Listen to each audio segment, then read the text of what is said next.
concerning this old wooden decrepit church in Windrixville that caught on fire. But that's not all. There were children inside. They could have died. I'll turn it over to Sally and Timmy for more information.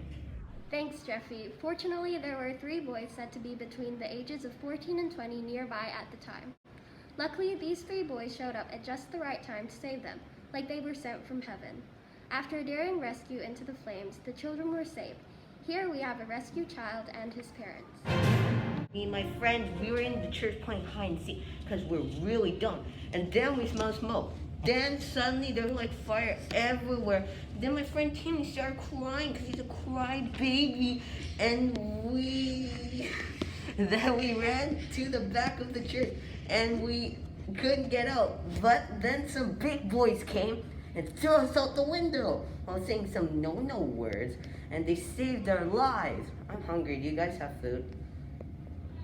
It was pretty tiring telling all those kids not to, he did stop, not to cry, even though I wet my pants, but we're not gonna talk about that. Mommy, can you change my clothes? I want a Twinkie. But man, those guys are bad to be saying them big boy words in the church. Like, what would Jesus think, huh? He'd be like, no saying them no words in a holy place, dude. And if my mommy was here, she would have washed their mouths out with soap, like she does whenever I say the word stupid. I still need to change my teddy buddies. So thankful my baby is safe. Praise the Lord! I hope those youngins that saved him are safe. I heard a couple of them got hurt real bad though. My kids will get a talking to after everything is settled. I told them kids to stay away from that church, but did they listen? No. You know what's going to happen to you, don't ya?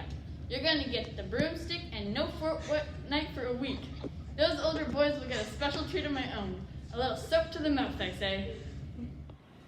We'll turn it back to Timmy. In my opinion, these people are great heroes, even with their criminal background. But that's just me. Let's turn the story to some others. In particular, Jerry.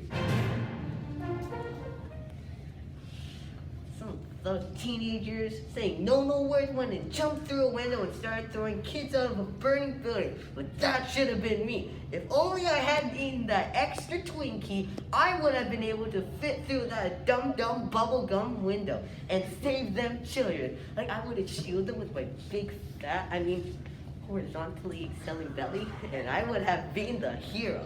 Those boys will get extra homework for a week for being this stupid. Like, who plays hide and seek anymore these days?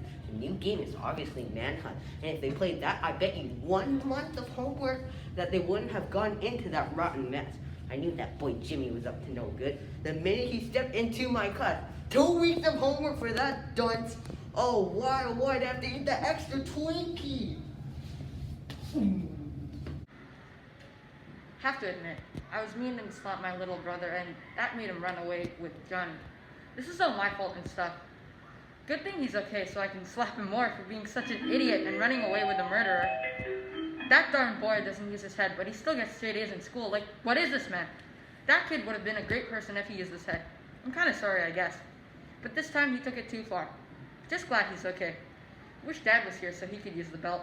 Too bad my pants fit fine, and I don't need a belt. Maybe I should buy extra large pants so I can get a belt to whip that little pony girl. What a stupid name. The only thing Mom and Dad messed up on. Boys say a lot of no words. Anyone else at that conclusion? Yes, I quite agree, Timmy. They have been saying too many no-no words. People these days, always doing crazy things. Well, that's what happened, folks. We'll be Wait, I want to say something too. I was extremely worried when I heard the church was on fire with people I knew inside. Everything was up in flames, and things were happening so fast, I didn't know if they would be safe. Thankfully, they all survived, even though some of them got badly hurt. This morning, I sure didn't think that I would be rushing to a church on fire, wondering if Dally and everyone else in there I knew would live another day. I'll definitely be talking to the boys about those no-no words, though. That's not okay for little ears to hear. Those greasers, always getting themselves into some kind of trouble. No one else then, I guess. There you have it. We'll be turning it back to Jeffy now. Thank you to Sally and Timmy for... Oh, looks like something happened. Well, tune in for more breaking news right after we fix the problem and after this short break. What's that? Reese's Take 5 bar. Chocolate, peanuts, caramel, peanut butter, pretzels. Never heard of it. Where have you been? Under a rock? Reese's Take 5, the best bar you've never heard of.